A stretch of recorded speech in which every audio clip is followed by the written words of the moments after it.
I wanted to do open seat, but I didn't want to sit still.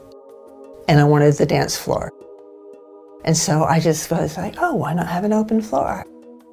Psychology is movement. There is no separation. And movement is psychology. There is no separation. That is true in my body. It's true in all of our bodies.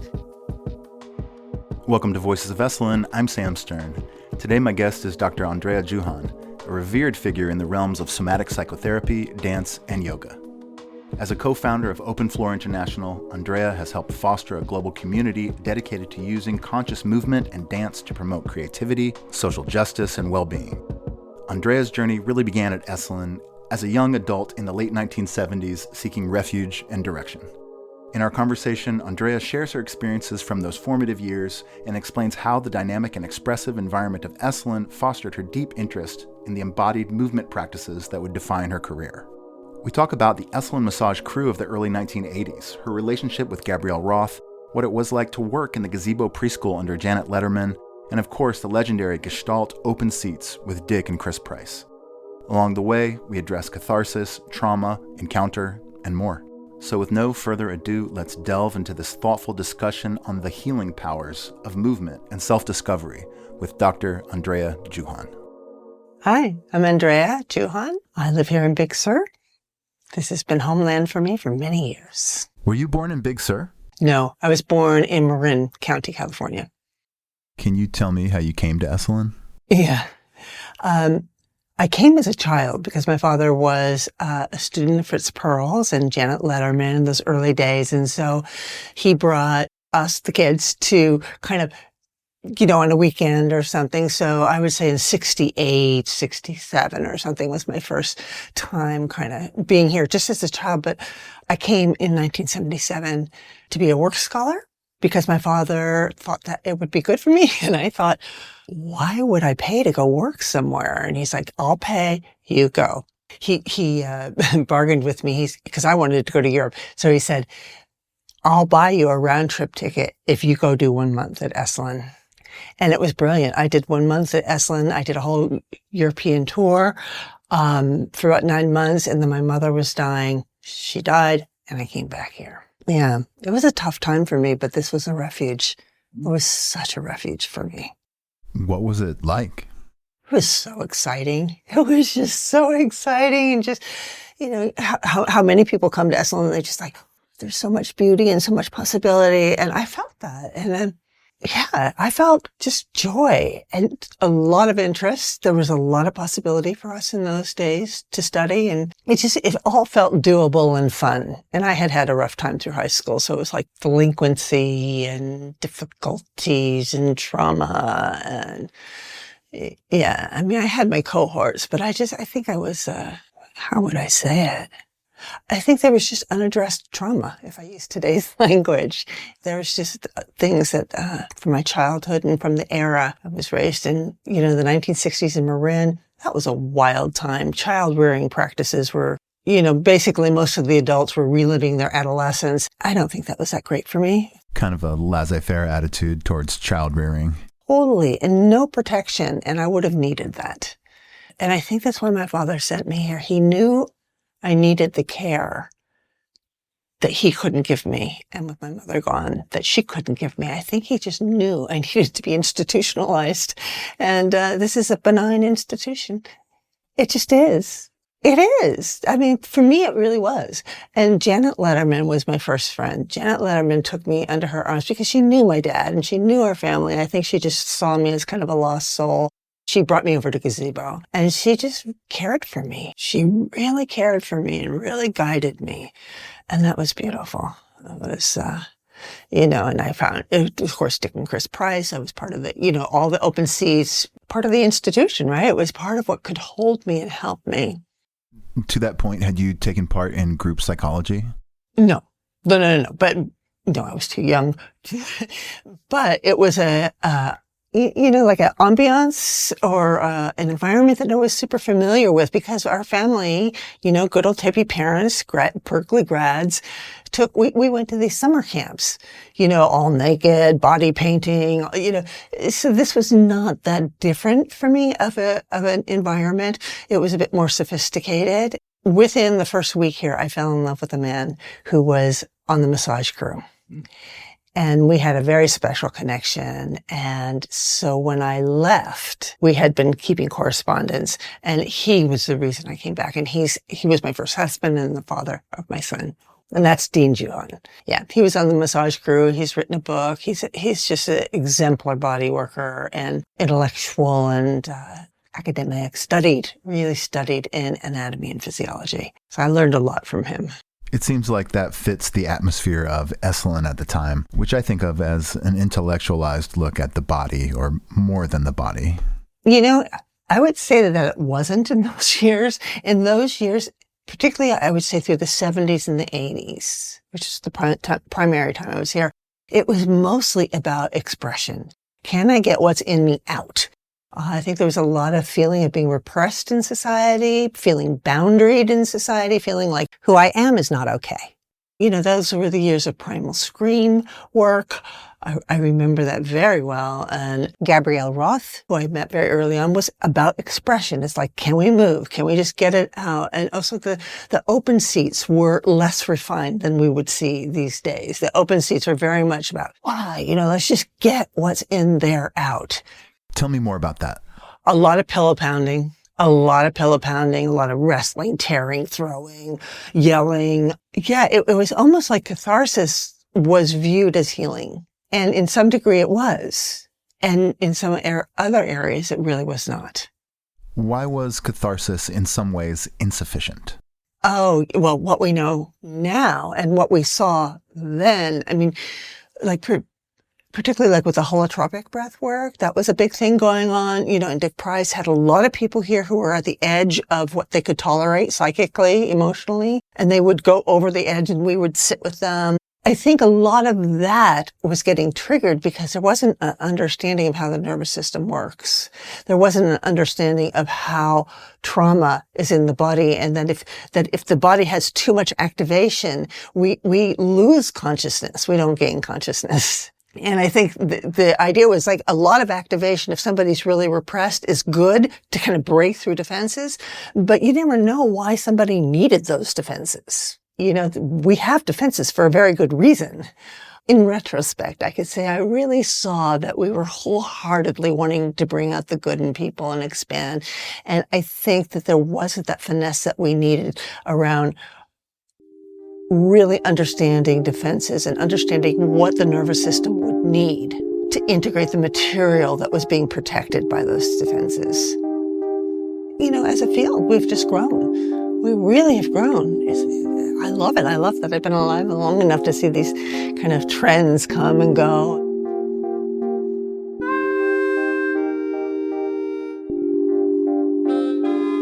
Gestalt was the language of the community at that time. Can you tell me how Gestalt influenced Esalen of your day? I mean, I can only speak from my own experience. I think the emphasis of community life here was around healing. The emphasis was around, the humanistic principle. You're good, you're solid gold. We just need to get the things out of the way that are blocking that from blossoming, right? Carl Rogers, what was his unconditional positive regard? And I think that was really important in terms of growing us and bonding us and creating a depth of understanding each other and connecting with each other and really growing each other. Having an open seat every day of the week, there would be an open seat. And I think what was important about that for me is I didn't have to be alone with what my problems were. There was always going to be a holding environment. There was always going to be a more or less experienced facilitator to sit with me, and there was not any making wrong. I mean, how incredible is that? To have whatever's going on with you not made wrong. I mean, I don't know anywhere else where that happened. To just be held, to be understood, to be unpacked, to be expressed, to be let go, to be developed further, to have other humans with you, to be able to test out, because it's not individual practice, right? Open seat is group practice. So there was always that opportunity to take what I might be working on and test it out with someone. And then to realize, that same person is serving me dinner. That same person is going to be on the massage. So there was this depth of knowing each other that was I thought it built a lot of compassion, a lot of empathy, and a depth of spiritual practice of like, we're bigger than what has hurt us. We're bigger than the wounds we have. We're bigger than, the weird personalities we may have ended up with. And yeah, there's downsides to all of that as well. The downsides. I think the downside would be getting over-involved with yourself. Getting over-involved with your own personality, your own wounds, your own, and that there, and this is something that evolved over time, is who I am and what my problems are. It's not is only a small piece of the picture. It's like there's a bigger field that needs attention, and I need to pay attention to what I can offer, not just what I need or how I've been hurt or what. And so I think there was a certain amount of my wounds and my process and my history is very special, very special, and I really need my attention. I got it, and could move beyond that. I mean, I still have that, but I could move beyond that and say, okay, what's of service? Yeah. What's of service here? And I think that in the late 70s, that service part wasn't really part of our vocabulary. It wasn't for me. Right. I didn't understand it as such, but I was young, so maybe it wasn't quite. I didn't quite get that yet. You mentioned sort of more or less experienced facilitators. What was it like working with Dick Price? Did you have any experience with him as a facilitator? God, I have such love for that man. It was like being with a deep well of compassion, with tremendous patience. Like, he would just sit with me. There was nothing I could bring up that rattled the still water in him. He would just sit there with such kindness and such I get you. I'm right here with you.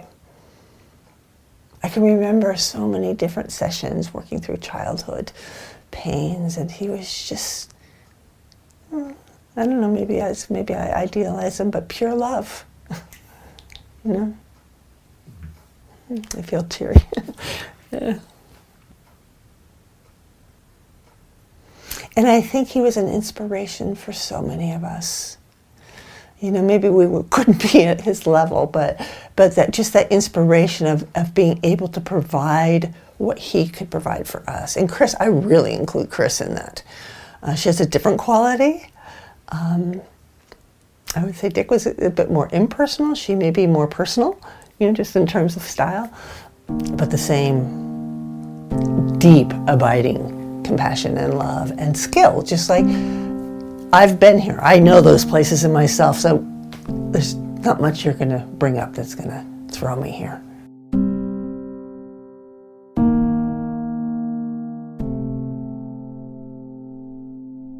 Tell me more about Gabrielle Roth. What role did she play at late 70s, early 80s Esalen? She had that wildness, right? She was also young. I think I was 17. I think she was then maybe not quite even 30. And she had been a dancer, and she had been wooed, and then she had been connected with Fritz. And so that kind of, I don't think it was a deep connection, but I definitely think he saw her as bringing the aliveness that he was searching for inside. Yeah. She was an artist. She brought it, in those days there was a lot of big sur drumming. The whole coast was famous for these big parties and these drumming, that kind of tribal, nowadays we would say cultural appropriation, but back then we were just looking for it was just somehow our language here. And she brought that drumming more into form. She felt the freedom and the healing of moving in those kind of trance states when you're drumming and you're just moving and moving and moving. And she started to formulate a structure out of that, the structure of a trance state, the structure of how energy moves in the body. She was brilliant at that. The 5 rhythms maps that out so clearly. I mean, when she first started, it was just move and move and move. I remember when she was first starting to find the language, it used to be strong and flowing and different languages until it kind of got crystallized. But she was mapping. What does the body do when you put it into motion and you actually allow it to move? What does it need to do? What is it? What's its capacity? And then I think that's where Fritz kind of was like, oh yeah, there's capacity in there. You were a dancer since you were a child. When you first encountered Gabrielle, what was it like? What I encountered first was the dance floor before I ever encountered her, because there were these big groups in Huxley and really loud music. And of course, it was the age of big hair and flowing scarves and all this kind of stuff. And I was just captivated. I had always, as you said, been a dancer, went to a lot of concerts. I had studied jazz, dance and modern dance and ballet, So I was like, my jaw was on my chest. I'm sure, like, look at this. I can move and I don't have to count steps. I can move and there's not choreography here. And not only that, I can move what's inside of me. I don't have to name it. I don't have to figure it out. I can just move it. And so her work really taught me how to be with myself. I don't think I had any idea how to be in my body. Definitely cathartic element, but also a spaciousness, that kind of spiritual component of getting out of your own way and allowing something bigger to inhabit me. Right, that sense of, it's not about me, it's not about my ego, there's something bigger happening through this body, and I can trust that. I can trust that. Do you feel like there was a psychological element to that work? I always felt that, and I know that she felt that, but she was anti-therapy, and she was anti-psychology. For some odd reason, she went, those people, they're in their head, they're analyzing and they're diagnosing. She was really not into that. And I was at the same time the daughter of a psychotherapist, a body psychotherapist, who was very into, he was establishing his school of body psychotherapy and trying to map out Reichian work and object relations work. He was trying to map that out. My father's Dr. Jack Rosenberg. He was very attached to the doctor, Jack Rosenberg. That was a big deal in our family. He left, he always came back here for his whole life. He came back here and taught workshops. But in those early years, he went down to LA and started what was the Gestalt Body, the Institute for Gestalt Body. And then he changed it to Integrative Body Psychotherapy, which is still a school. And I taught for that school for about 20 years and apprenticed with him, which is another whole challenging and amazing story. How would you characterize integrative body psychotherapy? He centralized the body process through a Reichian breathing, attending to body process, sensate awareness. And he integrated object relations, family systems, a lot of humanistic stuff. So all of the therapeutic content, the transference relationship, all of the therapeutic territories, relational work, childhood work, sexuality work, he saw the body as being central to it and would bring the language of the body to that, or bring whatever content through the body. And that was his offering. Was it controversial? I suppose it was, but I was cocooned here. He wrote a book way in the 60s when I was growing up called Total Orgasm. And that was controversial, and it was just mortifying to me as his daughter, 9 years old, and I'm like, oh my gosh, don't let my friends find out. And, picture of naked people on the cover, and What was the gist of it? Bringing more energy to lovemaking. Bringing the body and breath and opening the body is going to increase your pleasure, it's going to increase your intimacy. These days we say, oh yeah, of course. But then, it was radical. It was really radical. And, there were friends I had that were not allowed to play at my house because we had nudity, we had hot tubs, and who my father was. So He was the male Erica Jong. Exactly. And he handled that more or less responsibly. But that was his calling card in some ways, is sexuality and the use of him and Robert Hall, I think, were colleagues at the time. He also had his own institute of stuff. So, but at first I wasn't interested in my father at all, as most teenagers are. I was just like, get him away from me. But then one time it was so funny, somebody, work scholar, somebody says, oh, you should go to, Dr. Rosenberg's lecture at the big house. I'm like, everybody else was going, and I'm like, all right, I'll go. And I remember it so clearly, sitting at that, the pillows in the big house, and he's lecturing about how body process is central. And I remember just all the lights coming on, like, oh, he's connecting the dance. And when I'm learning on the open seat, and when I was also learning massage, he is connecting all those dots. How old were you? I would have been 20 by then, yeah. So in a way, your life's work is a continuation of his. I owe him a lot. And we had to go through a lot for me to be able to receive from him, and for him to be able to give me room.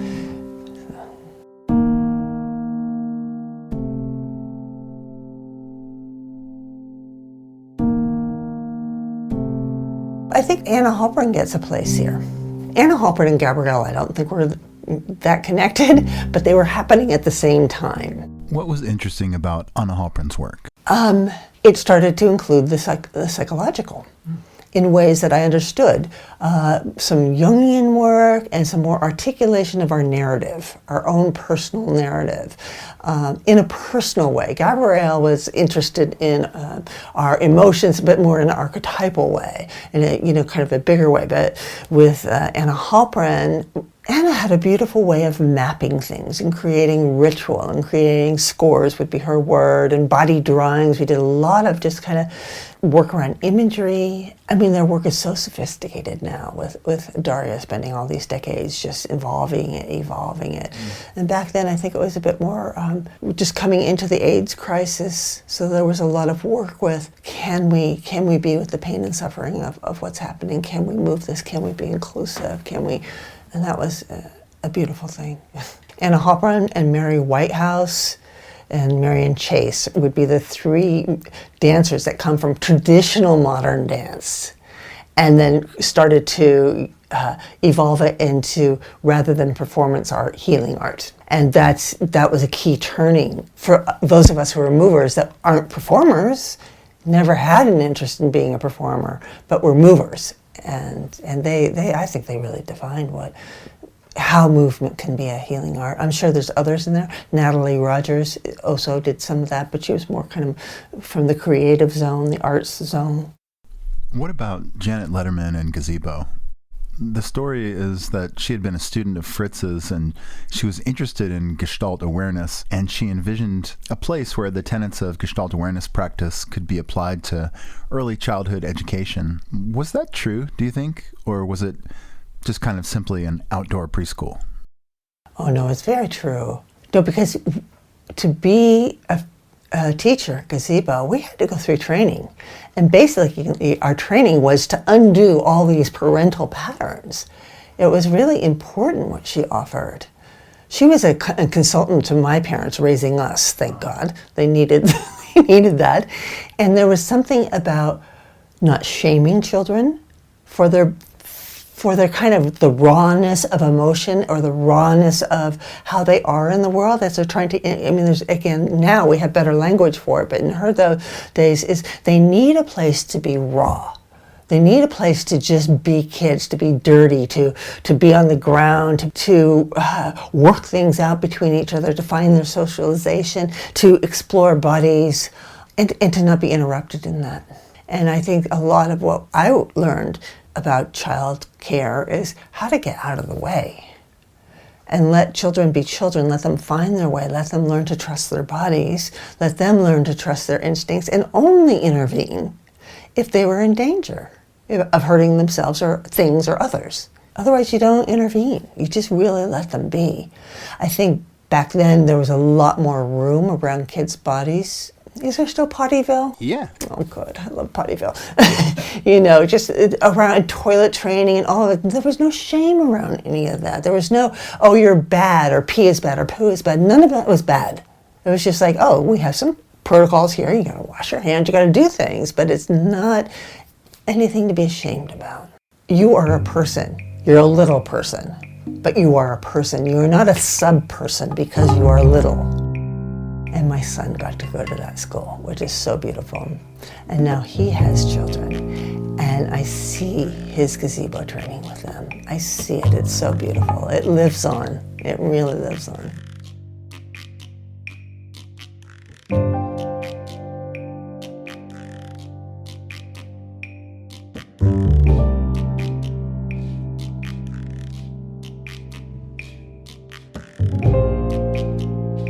Can you tell me about being on the massage crew in the 1980s at Esalen? What was the level of engagement at that time of the people who were on the crew?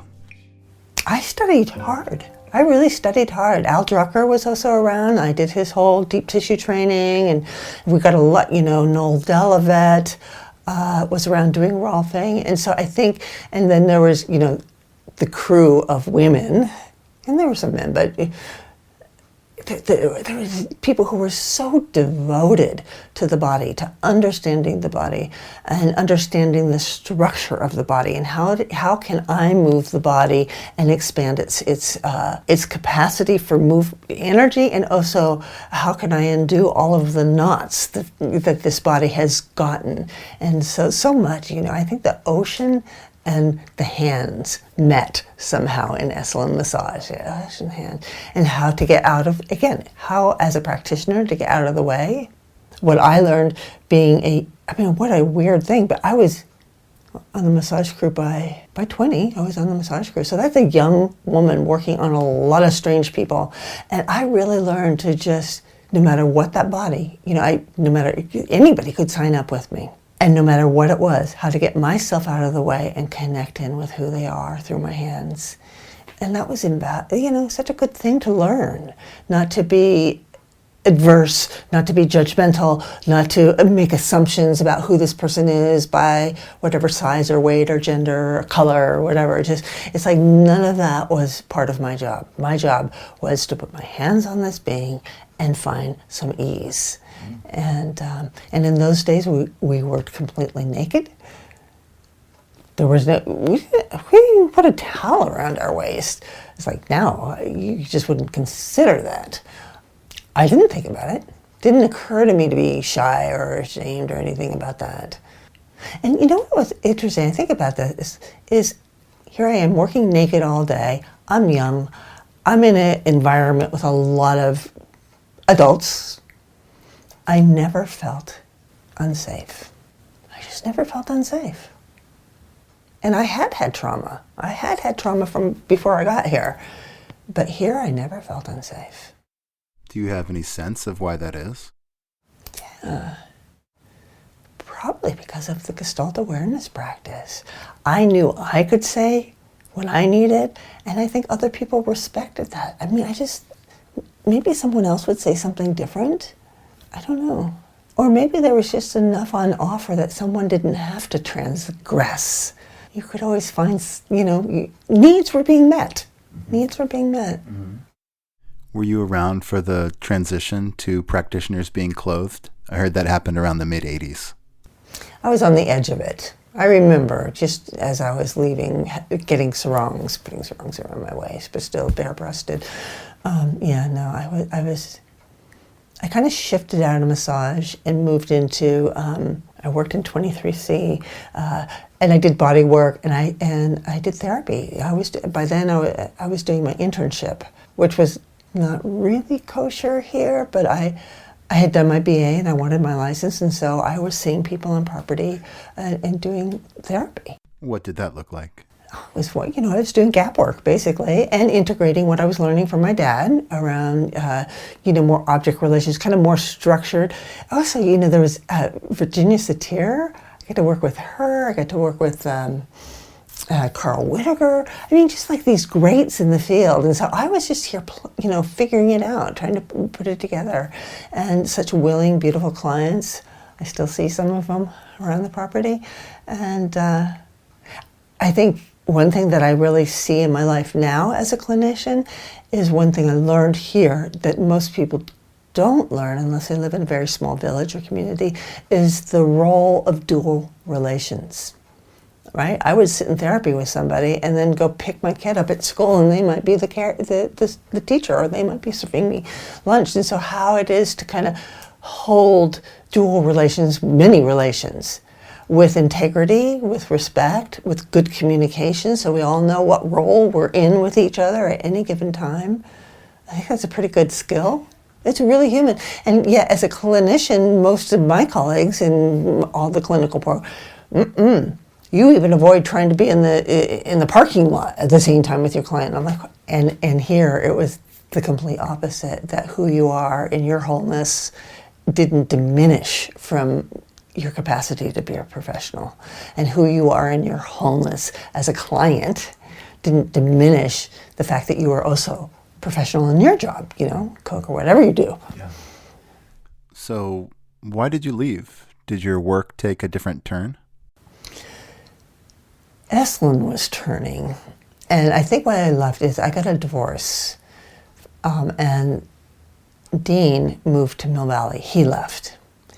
And I had a 4-year-old. And I didn't want to be separated. I didn't want that distance. And also, Tristan was graduating gazebo, and I was looking at not a lot of wealth in terms of the school possibilities here. I didn't want him to be on that school bus on Highway 1 going up and down. I didn't want him to just only have 5 friends his age. I wanted him to have a selection. So I went back to Marin, where I was raised, and put him in public school and was close to his father so that we could still co-parent well and raise him that way. So I think that was the reason I left. So, and excuse me if I don't have the chronology correct, but when did the open floor, the dance practice that you do start blossoming? Well, when I left, I was newly licensed, which was a big deal in Marin. I'm like, oh, I'm the baby on the block here, newly licensed. How am I going to get clientele, which ended up not being a problem. And so I was still kind of doing massage work as my clientele built for therapy. And at the same time, I was teaching 5 rhythms classes in Marin. And so I had these kind of 3 things going. And for all the years that my son was in primary school, middle school, high school, I kept my clinical practice because it was very easy to be a parent with that. And I taught weekly classes in 5 rhythms, kept that going. Massage practice died out. As soon as I was like, okay, that's going to go away. Much to my husband's displeasure, he says, you used to be a masseuse. My new husband, who's now 36 years my husband. What's your husband's name now? Vic Cooper. Vic Cooper. Yeah. So I had a foot in both worlds. I had I tell my mentees this a lot. I say, I used to have a wardrobe for the clinical practice, and then I had a wardrobe for the dance class. So I had these 2 personas, and I felt like I was skiing, I always like this, and that was for decades long. Almost 2 decades. I really felt that I was speaking the same language, but in 2 different tongues. And when my son got older, I started developing my teaching practice. So it wasn't just weekend, my weekly class. I started really doing weekends and ongoing programs and traveling around the world. And I think it was when I started doing longer programs that I really integrated. Finally, I finally got, psychology is movement, there is no separation. And movement is psychology, there is no separation. That is true in my body, it's true in all of our bodies. These things are not compartmentalized. I finally felt like I could root myself there. Can you tell me more about that? What I would call my emotional life, or my cognitive life, my psychological life, my narrative of myself, has movement. It has rhythm. It has tempo, it has pacing, has texture, has all of the qualities of movement, if I allow that. If I allow that to come through my body. And likewise, if I'm moving and I'm just dancing and around, it's not like my emotions stop or my brain stops or my narrative of myself. So none of that stops. It's feeding, it's informing my dance. It's part of what my body wants to express. It's who I am and who I've been and who I want to be and the thing, right? So how would you characterize open floor practice? Okay, so open floor was originally what I am now calling encounter. Open floor was my solution to open seat because I wanted to do open seat, but I didn't want to sit still. And I wanted the dance floor. And so I just was like, oh, why not have an open floor? And I had a lab for years and years. On Wednesday night, anybody could come for free in Marin. And I would just say, we would have witnesses, and I would work with somebody standing, dancing, moving. And then I started to map a form that I now call encounter. But for a long, long time, it was called open floor. And then when Gabrielle died, there was a whole collective of teachers that we wanted to kind of develop our work.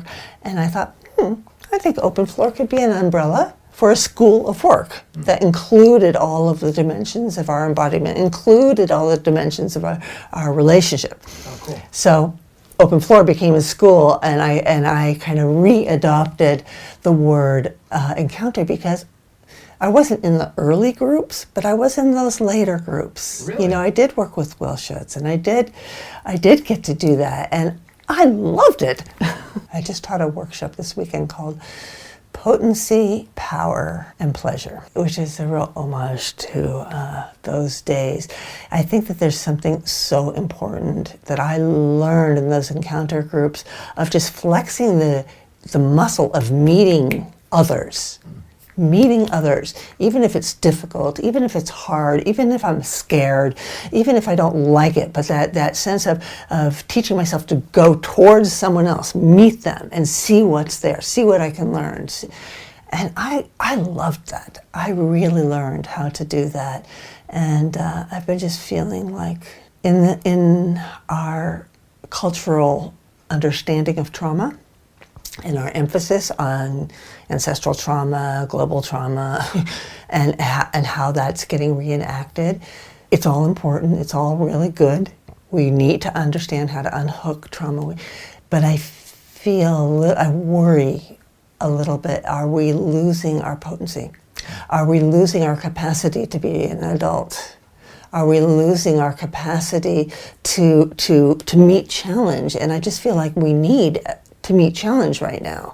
Even if we're scared, even if we're not sure about ourselves, we need to be able to hold steady and meet the situation with what we believe. Rather than just avoid it because somebody might be hurt by the confrontation. Somebody might be hurt, or I'm not so sure if I'm right, or even just like a simple PTA meeting, where parents have different views on child rearing, where most parents will just shut up. It's not a conversation that they have together if there's differences, because they don't want to offend, they don't want to rock the boat, and I think it just creates these pockets of isolation. We're not kind of informing each other, we're not meeting each other's differences and understanding each other because we're too afraid. Of course, the knock against those encounter groups of that era was that they weren't held with a great deal of care. What do you think about that? Well, they were completely unsophisticated, right? I mean, we didn't understand the nervous system. We didn't understand trauma. We didn't understand how trauma gets reenacted. And so I think there was a lot of reenacting of trauma, which of course then deepens the patterns of trauma. I think a lot of those practices, I think primal scream, holotropic breathing, I think, a lot of this expressive open seat work was recreating trauma because we didn't really understand it. We didn't have that sophistication that Peter Levine has brought in. Of course, he was there as a student of Dick. And he started to see, we have to slow this whole situation, we have to slow it down here and really look what is happening in the nervous system, and is the person able to integrate what they're experiencing? And if they're not, there's no point in experiencing it. It's like we have, but my father was pretty good about that too. It's like, don't go anywhere alone. If you don't have your witness self with you, then it's probably not going to benefit you. Now, I think, this is a total digression, but I think the whole plant medicine movement right now has some different takes on that, and brain science is teaching us some different takes on how the brain works, that maybe we can go into different altered states. We don't always have to have our witness self there. I don't know, but I just know that in terms of really expressive work, it only works if somebody's resourced. And that's what we in Open Floor, we really teach people. We are a resourced-based practice. We need to have the physical, emotional, cognitive, spiritual resources in our body accessible to us. Otherwise, we will be overwhelmed by what we're feeling or what's coming at us, and we will not be dealing with it skillfully. We'll be dealing with it from that kind of fight, flight, fight part of ourselves, right? We will, of course. That's what the body does to survive.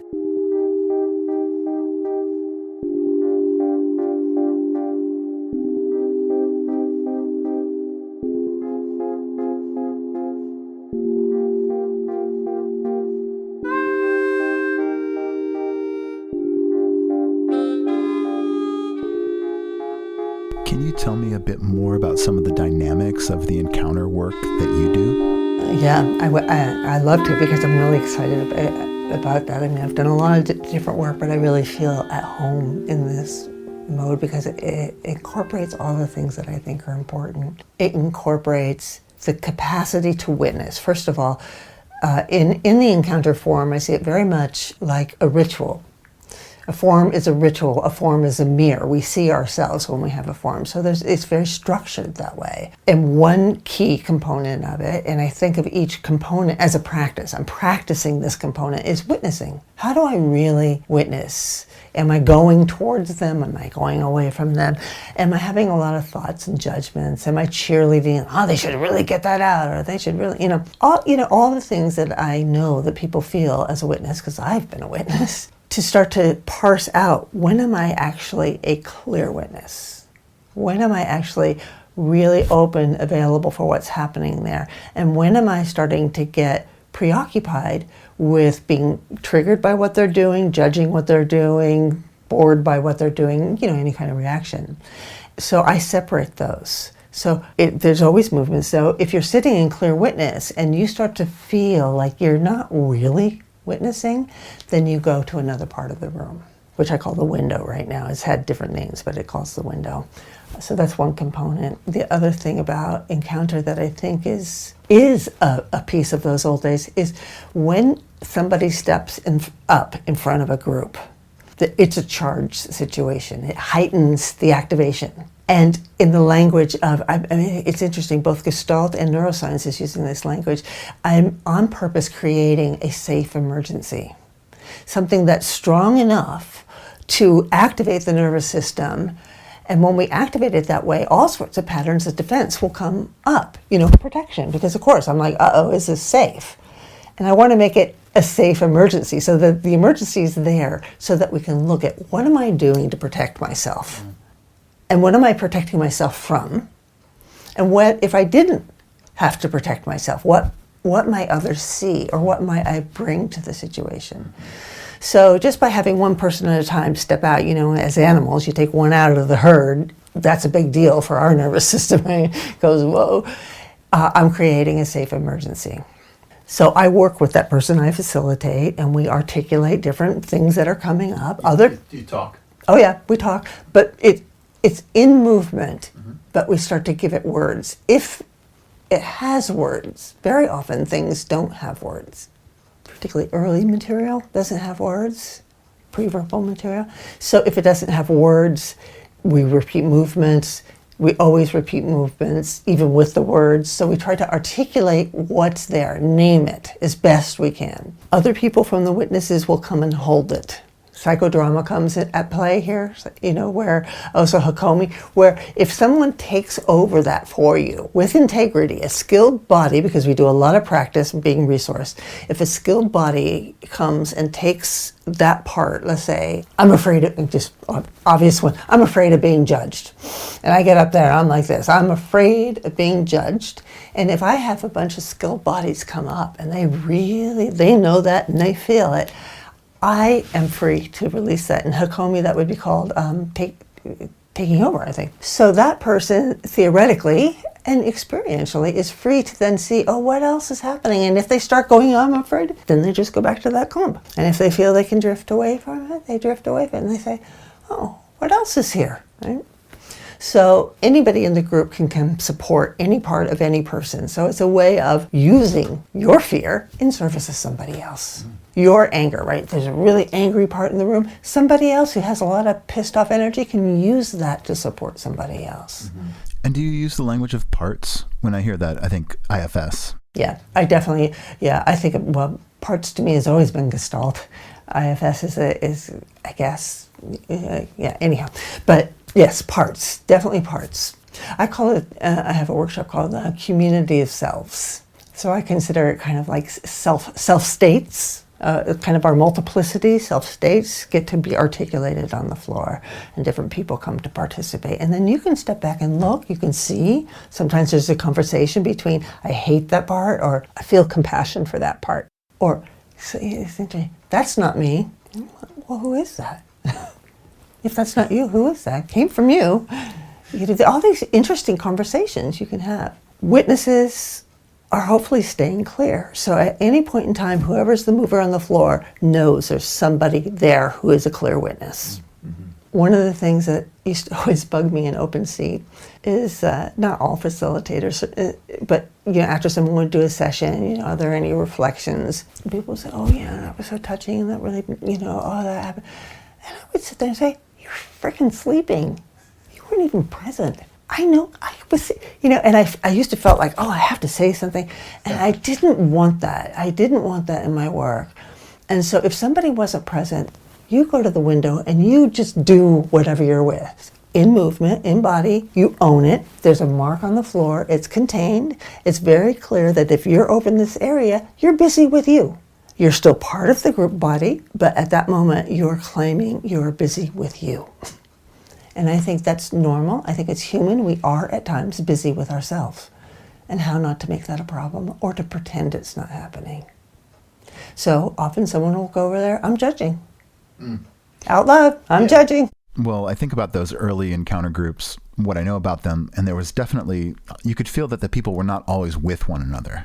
They could be against one another, maybe in the surface of truth or honesty or confrontation or something like that. Do you feel like in the work that you do that people can sometimes be at odds with one another?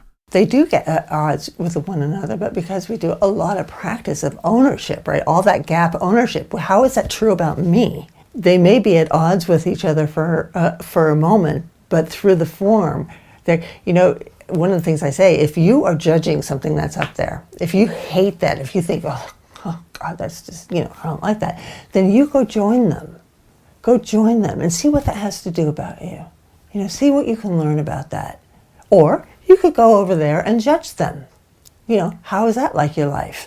How many years are you going to spend over there judging people before you, So there's a lot of, obviously, it reflects our bigger world. So people, they may be at odds with each other, but it's real, it's authentic, and there's a lot of avenue to re-own and have compassion and to develop that sense of, I can be present with a lot of things, even things I don't like. Yeah, I would imagine that just the very sensibility of a practice that is underscored by authenticity could feel really refreshing in this world that you described, where people are not as encouraged to be real because they can be punished for that.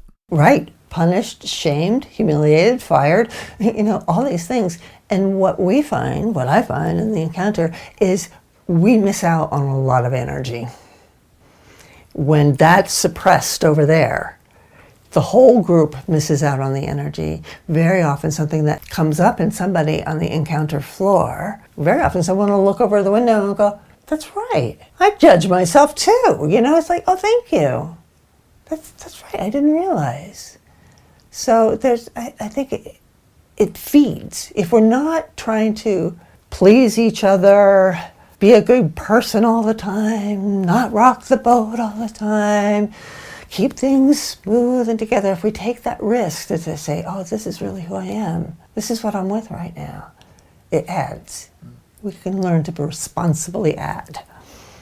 In what way do you think that the early work you did at Esalen in Gestalt practice made its way into Encounter? In every way. Gestalt awareness practice is it's in my values. For one, it's in my values that there's trust process, respect defenses, and get out of the way, and to hold presence for what is true in somebody. Andrea Juhan, thank you so much for joining us today on Voices of Esalen. Is there anything else that you'd like to add? I think I would like to just give a shout out to Open Floor Curriculum, because there were about 14 of us senior teachers, senior meaning we've been teaching movement, 5 rhythms in the field for a good 30 years. That's a wealth of information. And we came together and said, what's important, what works, and created a curriculum that I feel really proud of. I find it's such, I said it before, it's such a resource-based curriculum, and it's a way to really understand movement as a healing art, and movement as empowerment for life, and movement as a therapeutic modality. It's different than any dance movement therapy I've seen. but I find that it really is. And movement as a practice that supports our capacity for spiritual development. Thank you for listening to Voices of Esalen. Today's show is produced in conjunction with Shira Levine. Our theme music is composed by Nico Holloman. All additional music is by Blue Dot Sessions. Stay tuned for further episodes. And if you really like what's going on, please rate and review this podcast. Yes, it's your way to help. Until next time, be well.